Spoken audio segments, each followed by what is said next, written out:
मैं आयुष्मान जो आपसे मुखातिब हूँ, बहुत सारे बोझ अवसाद झेलते झेलते थक चुका हूँ। शायद इन्हें आपसे शेयर करके कुछ शांति मिले। पर ठहरो, आपको मैं शुरू से अपनी कहानी बताता हूँ। मेरा जन्म कोलकाता के एक संपन्न परिवार में हुआ था। माँ पापा दोनों डॉक्टर थे। मुझे भी डॉक्टर बनाना चाहते थे। बस उनकी यही बात मुझे विद्रोह करने के लिए उकसाती थी। मुझसे छोटी एक बहन थी जिसका नाम रत्ना था। वह बहुत कुशाग्र बुद्धि की थी, मतलब तेज बुद्धि की।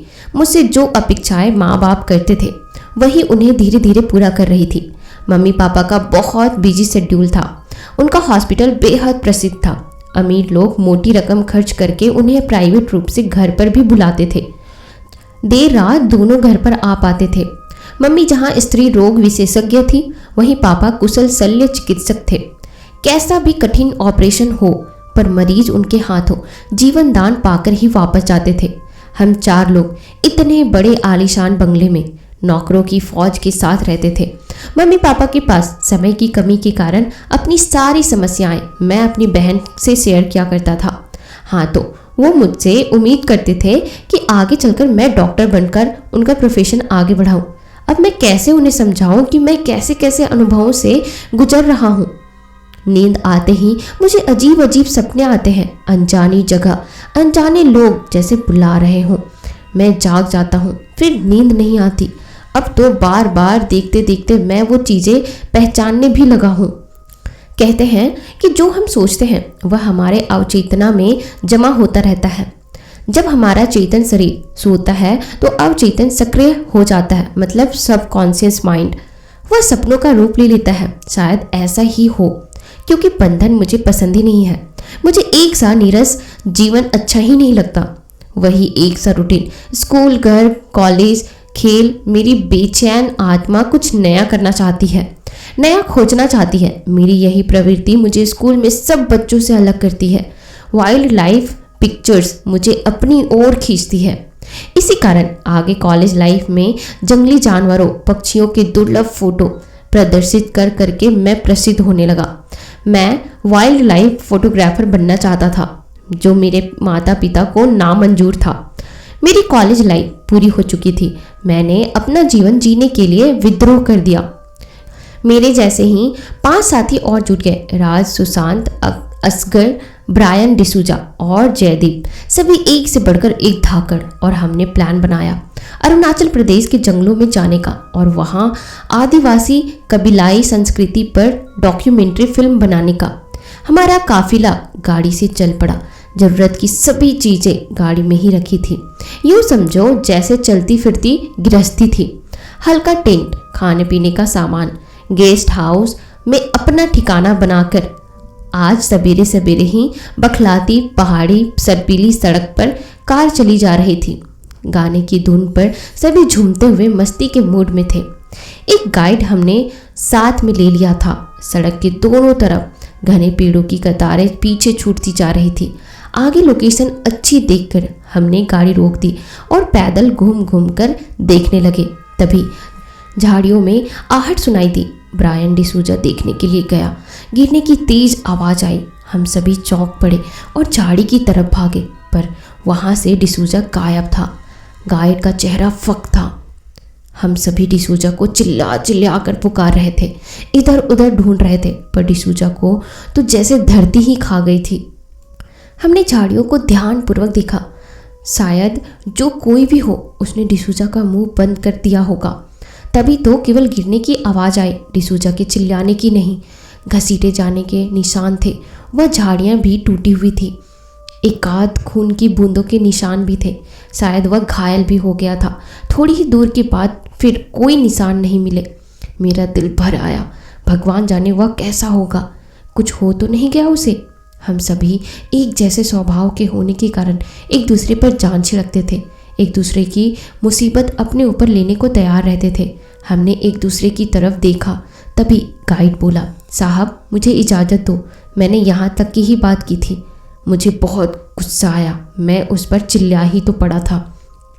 देखते नहीं हम कैसे मुसीबत में पड़ गए और तुम्हें अपनी पड़ी है। गाइड बोला, साहब आगे यह सारा इलाका प्रेतग्रस्त है। इससे आगे मैं कैसे भी नहीं जाऊंगा। मैंने तो आपको पहले से ही मना किया था, आप ही नहीं माने तो मैं क्या करूं? अब मैं अपनी जान जोखिम में नहीं डाल सकता, कह तो रहा था वह, पर हमने उसकी बात हंसी में उड़ा दी। भारी रकम का लालच देकर उसे यहाँ तक ले आए थे। साहब, इधर लोगों का आना जाना ना के बराबर है। दिन में तो फिर भी कोई इक्का दुक्का सड़क से आता जाता हो, पर सड़क से उतरकर इस प्रेतग्रस्त इलाके में पाँव धरने की हिम्मत कोई नहीं करता है। गाइड अपनी बात कहकर चला गया। आगे किसी प्रकार के निशान नहीं थे। हम वापस लौट आए। अचानक मेरे मस्तिष्क में एक विचार कौंधा। जहाँ हमने कार रोकी थी वहाँ से थोड़ी दूर पर कुछ झोपड़ियाँ दिखाई दी। क्यों ना वहाँ से पूछ कर देखें, शायद कुछ पता चले। हमने कार सड़क से नीचे उतारकर झोपड़ियों में छिपा दी। पत्ते वाली कुछ डालियाँ उसके ऊपर से रखकर छिपा दिया ताकि सड़क से वह सीधी दिखाई ना दे। जंगली जानवरों से रक्षा करने के लिए लाई गई पिस्तौल, जो कि सभी के हाथ में था, कार से निकाली थी। टॉर्च, छोटे मोटे उपकरण और अन्य जरूरी सामान सबने अपने अपने बैगों में भर लिए और निकल पड़े। अब कुछ निपटारा करके ही वापस आना था। हम सब झोपड़ियों के पास पहुंचे। सबने झांक कर देखा, सब खाली पड़ी थी। एक झोपड़ी में एक युवती और एक बूढ़ा आदमी था। शायद वह बीमार था। वह चारपाई पर लेटा हुआ था, लेकिन जब हम सबको देखा तो चौंक कर उठ बैठा। मैंने भरे गले स्वर से पूछा, आपने इधर मेरे साथी को देखा है क्या? नहीं, मैंने यहाँ किसी को नहीं देखा। बूढ़े ने इनकार में सिर हिला दिया। फिर मुझसे पूछा, कहाँ था वह? मैंने घटनास्थल की तरफ इशारा करके पूरा मामला बताया तो वह निराशा से सिर हिलाते हुए कहने लगा, अब कोई फायदा नहीं, अब तक तो जो होना था हो चुका होगा। क्या मतलब? बेचैनी और आतुरता से मैंने पूछा।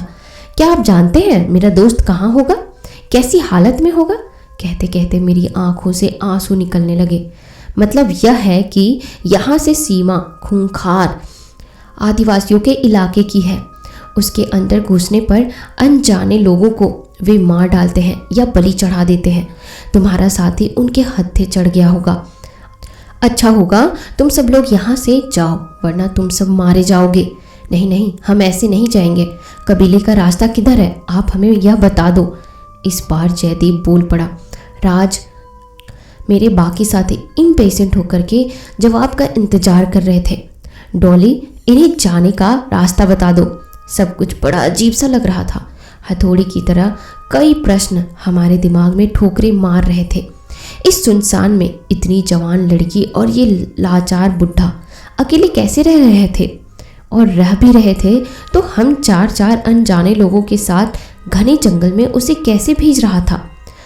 सदमे और इन अजीब अजीब बातों के कारण हमारा दिमाग घूम रहा था। कुछ समझ में नहीं आ रहा था। लड़की उठी और अपने पीछे आने का इशारा किया। मैं अपने साथियों के साथ उसके पीछे पीछे घने जंगल में चल पड़ा था, जहाँ घसीटे जाने के निशान थे।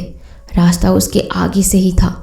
अब तक दिन के 12 बजे थे, पर घने जंगल में अंधेरा छाया हुआ था। उस निर्जनता में हल्की हल्की हवा साई साई की ध्वनि उत्पन्न कर वातावरण को भयानक बना रही थी। लड़की आगे आगे जा रही थी। हम झाड़ियों को बचाते बचाते हुए निकल रहे थे। वह जैसे उनके ऊपर उड़ते उड़ते हुए निकल रही थी। हम सभी कबीले में आ गए थे, मगर कोई दिखाई नहीं दे रहा था। वह लड़की जो अभी हमारे साथ थी, वह बहुत दूर आगे दिखाई दे रही थी। मिट्टी, बांस, पत्थर से झोपड़ियों की तरह कबीले के घर बने थे। सागर अचानक चिल्ला पड़ा, देखो वो डिसूजा। डिसूजा एक पेड़ से धड़ाम से नीचे हम सबके सामने जमीन पर आकर गिरा, जैसे उसे किसी ने फेंका हो। हम सब उसकी तरफ झुके, उसे पुकारने लगे। उसका चेहरा, शरीर पूरी तरह नूचा हुआ था। खून से सना हुआ बेहद डरावना लग रहा था। जैसे ही हमने उसे देखना चाहा, वह जिंदा भी है या नहीं, कि हमारे शरीर में जैसे करंट दौड़ गया। वह लड़की जो अभी इतनी दूर थी, वह पीछे खड़ी खून जमा देने वाले ठंडे स्वर में कह रही थी, मत छुओ उसे, नहीं तो मारे जाओगे सभी। हे भगवान, ये क्या चक्कर था या क्या हो रहा था? इतनी ज़्यादा दूर लड़की एकदम पीछे से कैसे आ गई? मैंने डिसूजा के सीने पर हाथ रखकर देखा। उसकी धड़कनें थम चुकी थी। वह मर चुका था और सामने उसकी लाश पड़ी हुई थी। मैं जोर से रो पड़ा। तुम माने नहीं, अब मरोगे तुम सब। मैंने उसे मुड़कर देखा तो वह अब यहाँ से गायब हो गई थी। अब राज, सुशांत, जयदीप सब एक सुर में चीखे, भागो यहाँ से। खून जमा देने वाले नज़ारे देखकर जैसे ही हम वापस भागने के लिए मुड़े, सामने रास्ता रोक के डिसूजा खड़ा था। उसकी आंखें पत्थर जैसी चमक रही थी, चेहरा बहुत डरावना लग रहा था। उसके साथ साथ उसकी ही तरह नूचे शरीर और चेहरे वाले पत्थर जैसी आंखों वाले बहुत से लोग खड़े थे। सामने का रास्ता बंद देखकर हम फिर कबीले की तरफ भागे। तब तक डिसूजा ने जयदीप को अपनी गिरफ्त में ले लिया था। हम चारों लोगों ने जयदीप को अपनी तरफ खींचा, मगर वह टस से मस नहीं हो रहा था। एक एक पल भारी था। जयदीप की गर्दन पर डिसूजा का सिकंजा कसता जा रहा था। उन भयानक चेहरे वालों का घेरा भी पास आता जा रहा था। दिमाग काम नहीं कर रहा था। अचानक मुझे पिस्तौल की याद आई। मैंने फुर्ती से अपनी पिस्तौल निकाली और फायर कर दिया। डिसूजा पर उसका कोई असर नहीं हुआ, मगर उसकी पकड़ थोड़ी ढीली हुई। उसका फ़ायदा उठकर हम चारों ने मिलकर जयदीप को खींचा। डिसूजा को पूरी ताकत से धक्का मारकर गिराया और भाग खड़े हुए, पर जयदीप उतनी तेजी से नहीं भाग रहा था क्योंकि वह घायल हो गया था। पीछे पीछे वह पूरा दल दौड़ा चला आ रहा था। हमने जयदीप की बाँह पकड़कर रखी थी, लगभग उसे घसीटते हुए ही भागे जा रहे थे। तभी एकाएक ठोकर लगने से जयदीप गिरा और उससे हमारा हाथ छूट गया। तब तक उन्होंने जयदीप को अपने सिकंजे में ले लिया। जयदीप चिल्लाकर हमसे बोला, तुम लोग भाग जाओ, मुझे छोड़ो, नहीं तो ये तुम्हें भी मार डालेंगे। बड़ा खौफनाक मंजर था। मौत सिर पर नाच रही थी। डर के मारे दिल इतनी जोर जोर से धड़क रहा था कि लगता था अब हलक के बाहर ही आ जाएगा। हम जी जान लगाकर भाग रहे थे। जयदीप गला फाड़ फाड़ कर चिल्ला रहा था। उन प्रेतों ने उसे चीर फाड़ कर मार डाला। हाय रे मेरा दोस्त, मेरी आंखों से आंसू बह रही थी। बस यही पल मुझ पर भारी पड़ गया। राज चीखा, क्या करते हो, जल्दी भागो। तब तक मेरी पीठ पर दबाव पड़ा। देर हो चुकी थी। 2 प्रेत मेरे पीठ पर धक्का मारकर सवार हो चुके थे और मैं औंधे मुंह गिरा। ऐसा लगा कि अब मेरी सांस टूट जाएगी। मेरा दम घुटने लगा था। मैं बिल्कुल भी हिल नहीं पा रहा था। मेरा चेहरा लाल पड़ गया था। आंखें बाहर को निकली पड़ रही थी। मैंने अपने जीने की उम्मीद छोड़ दी थी। अब जयदीप की तरह मैं अपने दोस्तों से कह रहा था, तुम लोग भाग जाओ, लगता है अब मेरा समय आ गया। लेकिन वह तीनों लोग वापस आ गए और वे मौत के उस मुकाम पर जहां करो या मरो वाले हालत हो जाते हैं। हाँफते हुए बोले, नहीं दोस्त, हम 2 दोस्त खो चुके हैं, अब नहीं, अब जो भी होना होगा एक साथ हो ही जाएगा। ऐसा कहते कहते वो उन दोनों से भिड़ गए। पूरी ताकत लगाकर तीनों ने उन्हें धक्का दिया। उनके हटते ही मुझे मौका मिल गया। मैं फुर्ती से उठा। हम चारों लोग उन्हें धकियाते लड़ते किसी न किसी प्रकार छूटकर बग टूट भाग निकले। सामने कबीले वालों के घर दिखाई दे रहे थे। उसी एक घर में हम लोग घुस गए और हमने झट से कुंडी बंद कर ली। दरवाजे पर वो लोग धक्का मार रहे थे। हम कमरे में आ गए। तभी ऐसा लगा जैसे हमारा पैर किसी पटले पर पड़ा। वह हट गया। हम नीचे गहराई में गिरते चले गए और किसी कठोर सतह पर टकराकर हमारी चेतना लुप्त होती चली गई।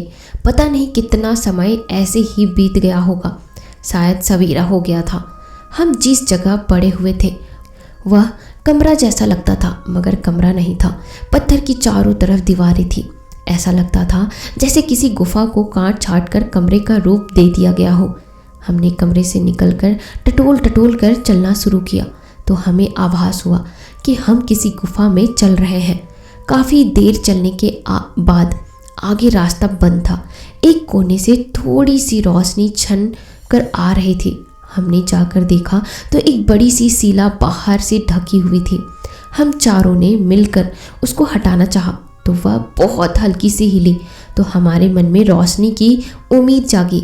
अब हमने धीरे धीरे उसको हिलाना शुरू किया तो वह थोड़ी थोड़ी खिसकने लगी। थोड़ी सी जगह बनते ही हम एक एक करके बाहर निकल गए। बाहर जंगल था। हम जैसे ही बाहर निकले हमें अजीबोगरीब और डरावनी आवाज़ें सुनाई देने लगी। ऐसा लगता था कि जैसे सैकड़ों भेड़िए मिलकर गुर्रा रहे हो। शायद वे प्रेत हमारे चारों तरफ मंडरा रहे थे। डर के कारण हमारे चेहरे सफ़ेद पड़े थे। मौत हमारे आसपास ही मंडरा रही थी। हम आंखें बंद किए भगवान का नाम जपने में लगे हुए थे। कोई हलचल नहीं हुई तो हमने आंखें खोलकर देखा। हमें बहुत आश्चर्य हुआ कि वे पास क्यों नहीं आ रहे थे। जरूर इसका कोई कारण था और इसका भी जवाब मिल गया। पत्थरों के बीच खुला थोड़ा सा मैदान था और उसमें एक विशालकाय मूर्ति लगी थी।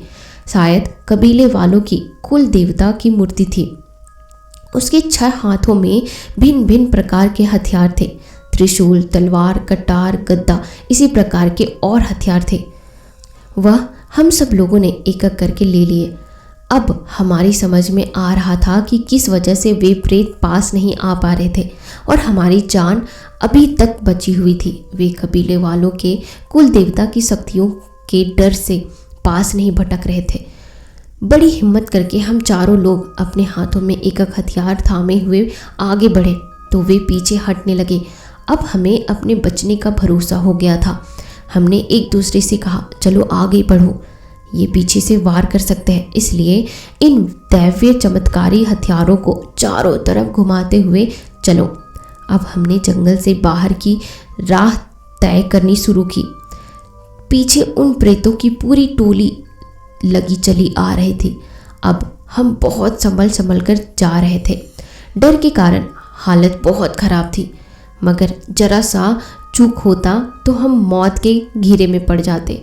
हम रास्ता भूल गए। जंगल की भूल भुलैया में हम लोग खो गए। धीरे धीरे घंटों गुजर गए। भूख, प्यास, डर, थकावट के मारे हम लोगों का बुरा हाल था। एक एक कदम चलना अब मुश्किल लग रहा था, मगर जान बचाने की खातिर हम गिरते पड़ते चले जा रहे थे। पीछे पीछे वे मौत के पर काले जान के दुश्मन, खून के प्यासे किसी भी क्षण जान लेने को आतुर चले आ रहे थे। आखिरकार हमें वह सड़क दिख गई। अब उस पर हम लोग चलने लगे। सड़क पर चलते चलते वे हमें अब भी दिखाई दे रहे थे। हमने पीछे मुड़कर देखा, अभी भी वे वापस नहीं गए थे, मगर सड़क पर नहीं आ रहे थे। पता नहीं क्या बात थी। चलते चलते हम उसी जगह पर पहुंच गए जहां हमने कार खड़ी की थी। हमारे मन में इतनी दहशत बैठ चुकी थी कि अपनी कार भी निकालने में हमें डर लग रहा था। कार लाकर हमने सड़क पर खड़ी की, क्योंकि हमें मालूम हो गया था कि यह सड़क सुरक्षित है। झोपड़ी में हम उसी बुढ़े के पास गए। बुढ़ा जैसे हम लोगों की ही राह देख रहा था। हमें देखते ही आश्चर्य से बोला, तुम लोग बच कैसे गए? क्या मतलब है आपका? आप क्या जानते हैं इनके बारे में? हमें बताएं। हम सबकी निगाहें बुढ़े पर थी। बुढ़े ने बताना शुरू किया, पहले यह सब नहीं होता था। यहाँ के कबीले वाले खुशहाल जीवन व्यतीत कर रहे थे। यहाँ जो भी आता था वे उसकी आवभगत के साथ उनका पूरा ध्यान रखते थे। कबीले वाले पूरे जंगल को अपना घर मानते थे। यहाँ कोई आकर पेड़ पौधों से छेड़छाड़ करे यह उन्हें बिल्कुल भी पसंद नहीं था, क्योंकि जंगल होने के कारण यहाँ जड़ी बूटियाँ प्रचुर मात्रा में मिलती थी। लेकिन ये लोग प्रेत कैसे बने? बुढ़ा और लड़की कौन थे? वे जंगल में क्या कर रहे थे? इन सभी सवालों के जवाब जानने के लिए आप इस कहानी को पूरा अंत तक जरूर सुनिएगा। उस बुढ़े ने अपनी बात जारी रखी, मैं तुम्हें सब बताता हूँ, मगर तुम लोगों का हाल बहुत खराब है। बेटी, इनको वह जड़ी बूटी वाला रस पिलाओ। वह लड़की हरी चाय की तरह पेय पदार्थ ले आई। सचमुच पीते ही सारी थकावट, दर्द काफूर हो गया था। अब हम अपने आप को एकदम तरोताज़ा महसूस कर रहे थे। हमें स्वस्थ देखकर बुढ़े ने अपनी बात शुरू की। कबीले का मुखिया अपने उसूलों का पक्का था। अपने कबीले के हर परिवार का बहुत ख्याल रखता था। उसकी लड़की, लड़का और पत्नी खुशहाल जीवन जी रहे थे। जड़ी बूटियाँ, शहद और मोम, ये सारी चीज़ें जंगल से ले जाकर कबीले वाले बेच आते थे और उसमें से निश्चित हिस्सा मुखिया को दे देते थे। मुखिया की जिम्मेदारी थी कि दुश्मनों से और कुल देवता की पूजा करके आसुरी शक्तियों और बुरी आत्मा से कबीले वालों को दूर रखना। उस बुढ़े की आंखें अंतरिक्ष में टकटकी लगाए उस कबीले के सूखी और व्यवस्थित जीवन की झांकियां देखने लगी। मुखिया की बेटी किरंची या डॉली खरगोश के पीछे भागती हुई झरने के पास पहुंची। खरगोश को वह पकड़ने ही वाली थी कि वह छलांग लगाकर लंबी लंबी घास में कहीं गुम हो गया। वह पत्थरों पर खड़ी होकर इधर उधर देखने लगी। तभी संतुलन बिगड़ा और वह गिरने को हुई। तभी उसे सरदार जम्बूनी ने संभाल लिया। वह मुस्कुरा उठी। तू आज काम पर नहीं गया? काम पर ही तो था, पर मुझे पता था तू मुझसे मिलने जरूर आएगी और गिरने का नाटक भी करेगी, इसीलिए मैं तुझे यहाँ संभालने ही तो आया था। इस समय अधिकांश लोग जंगल में अपने अपने काम पर होते थे। इस बात पर दोनों एक साथ खिलखिलाकर हंस पड़े। इन दोनों की शादी होने वाली थी। कबीलाई रीति के अनुसार अब उनका मिलना निषिद्ध था, फिर भी वे चोरी से मिलने आ जाते थे। तभी धाय धाय की आवाज़ 2 बार गूंजी। किरंची और जम्बूनी दोनों चौंक उठे। उनकी आंखों के सामने से हिरणों का झुंड भागता हुआ निकला और शिकारियों का झुंड उनके पीछे पीछे। जंगल में तस्करों का प्रवेश हो चुका था। यह कोई अच्छा संकेत नहीं था। अचानक उनकी निगाह इन दोनों पर पड़ी और किरंची को देखते ही उन्होंने एक दूसरे की तरफ अर्थपूर्ण इशारा किया। बंदूक की नोक के बल पर एक शिकारी किरंची को पकड़ने के लिए आगे बढ़ा। किरंची ने अपने दोनों हाथों को मुंह पर बाजे की शक्ल सा बनाते हुए एक जोरदार विचित्र सी आवाज़ निकाली। एक शिकारी ने किरंची की बाँह पकड़कर उसे अपनी तरफ खींचना चाहा, पर जम्बूनी ने अपने धनुष पर जहर बुझा तीर चढ़ाकर छोड़ दिया, जो सीधे उस शिकारी के सीने पर जाकर लगा। उसी के साथ दूसरे शिकारी की बंदूक गरज उठी। धाई की आवाज़ के साथ ही जम्बूनी जमीन पर गिर पड़ा। जम्बूनी को मरता छोड़ किरंची को अपने कब्जे में करके वे शिकारी वहां से चलने लगे। 6-7 लोगों के झुंड से बच निकलना असंभव था। तभी अचानक तीरों की बौछार आई और उनके शिकार 2 शिकारी हो गए। किरंची की संकेत ध्वनि सुनकर आसपास काम कर रहे कबीले वाले दौड़ते हुए आ गए। अब दोनों पक्ष आमने सामने थे। अपने 3 साथियों की मौत पर तस्कर शिकारियों की आंखें क्रोध से सुलग उठी। उन्होंने अपनी बंदूकों की मार से थोड़ी ही देर में उन लोगों को मौत की नींद सुला दिया। इस बीच किरंची छूट चुकी थी। वह भाग निकली। मृत प्राय जम्बूनी का खंजर निकालकर अपने सीने में घोंप लिया। अब वह अपनी अंतिम सांसें गिन रही थी। जम्बूनी और किरंची ने अंतिम बार एक दूसरे को देखा और मौत के आगोश में समा गए। अब तस्करों और कबीले वालों में अब लड़ाई हो चुकी थी। मुखिया ने इस हृदय विदारक घटना को झेलकर अपने कबीले की सीमा कबीले के चारों तरफ सड़क तक बांध दी थी। अनेकों तांत्रिक अनुष्ठानों से पूरित भस्म से उन्होंने जो सीमा बांधी थी उसका उल्लंघन करने वालों की मौत निश्चित थी। फिर एक दिन मुखिया बाहर गया था। तभी रात को सोते हुए कबीले वालों पर पेट्रोल छिड़क कर उन तस्करों ने आग लगा दी। कोई नहीं जाग पाया था। सब लोग सोते सोते ही जिंदा जलकर भस्म हो गए। जब मुखिया लौटा तब राख के सिवा कुछ नहीं बचा था। मुखिया ने भी आत्महत्या कर ली। तस्करों को रोकने वाला अब कोई नहीं बचा था, पर अकाल मौत मरने वाले प्रेत बन गए थे और तब से जंगल में घुसने वालों को वे दुश्मन समझने लगे थे। आश्चर्यजनक रूप से एक एक कर सभी तस्करों की हत्या होने लगी। प्रेतों ने तस्करों को मार डाला था। तब से ही यह इलाका प्रेतग्रस्त हो गया है। जो भी इसके अंदर गया बचा नहीं। तो फिर हम लोग कैसे बच गए? मैंने पूछा। उन्हीं कुल देवता के हथियारों की वजह से। वहाँ का विधान ही यह था कि जब कोई मरता था तब उसकी आत्मा की मुक्ति के लिए पवित्र मंत्र पूरित जल छिड़का जाता था। तुमने देखा होगा कि कुल देवता की मूर्ति के पास छोटा सा कुंड है। अगर तुम सब लोग वो मंत्र पूरित पवित्र जल सब जगह छिड़क दो तो उन सब आत्माओं को मुक्ति मिल जाएगी। यह सब काम तुम्हारे ही हाथों से होना लिखा है। तभी विधाता ने तुम्हें कुल देवता के पूजा स्थल तक पहुंचाया था। अब फिर से एक भयानक कार्य को संपन्न करना था, पर एकाएक मेरी आंखें फिर से भर आई। मेरे दोस्त जयदीप और डिसूजा ये भी तो भटकते रहेंगे। अपने दोस्तों का प्यार फिर से हमें वहाँ ले गया। बेहद सावधानी से हम फिर जंगल में घुसे। वही हाहाकारी भयानक आवाज़ें हमें घेर कर चल रही थी। इतनी ऊंची मूर्ति के दाहिने तरफ छोटा सा कुंड था जो हमने उस वक्त डर के कारण नहीं देख पाया था। हमने सबने पानी की बोतलों में वह पानी भर लिया। मूर्ति के हथियार यथास्थान लगा दिए थे। हम चारों लोगों ने पानी लेकर चारों तरफ छिड़कना शुरू कर दिया था। कई आग के गोले उठे और ऊपर चले गए। हमने फिर से बोतलें भर ली और बूढ़े के बताए अनुसार सीमा के अंदर सभी जगह वह पानी छिड़क डाला। शायद कोई प्रेत आत्मा अब नहीं बची थी। चमत्कार जैसा हुआ। जो रूप कबीले का था वह पलक झपकते ही गायब हो गया था। कुल देवता के पूजा घर जिसमें हम सब लोग जान बचाने के लिए घुसे थे के अलावा कुछ भी नहीं था। जंगल में जो मनहूस डरावना अंधेरा माहौल था, अब उसकी जगह पत्तों से छनकर आती धूप में खूबसूरत प्राकृतिक दृश्य मनमोहक लग रहे थे, जाने पहचाने लग रहे थे। पर याद नहीं आ रहा था कहाँ देखे थे। तभी दिमाग में जैसे बिजली कौंधी। ये तो वही दृश्य है जिन्हें मैं सपनों में देखा करता था। इसका मतलब यह मेरे लिए निश्चित था। भरी आंखों से डिसूजा और जयदीप को अलविदा कहकर हम बुढ़े की झोपड़ी के पास गए, पर यह देखकर बहुत चौंके रह गए कि वहाँ कोई झोपड़ी नहीं थी, केवल हमारी कार खड़ी थी। हमारे दिमाग साई साई कर रहे थे। हम व्याकुल होकर पुकारने लगे, कहाँ गए हो तुम लोग? तुमने हमें बताया भी नहीं कि तुम लोग यहाँ क्या कर रहे थे। हवा के बगुले से उड़ रहे थे। हमारे कानों के पास हवा सरगोशियाँ करती हुई कुछ धीमी धीमी आवाज़ में बता रही थी, हम ही तो हैं किरंची और मुखिया। हम कुल देवता की पूजा करने वाले बुरी आत्मा कैसे बन सकते थे?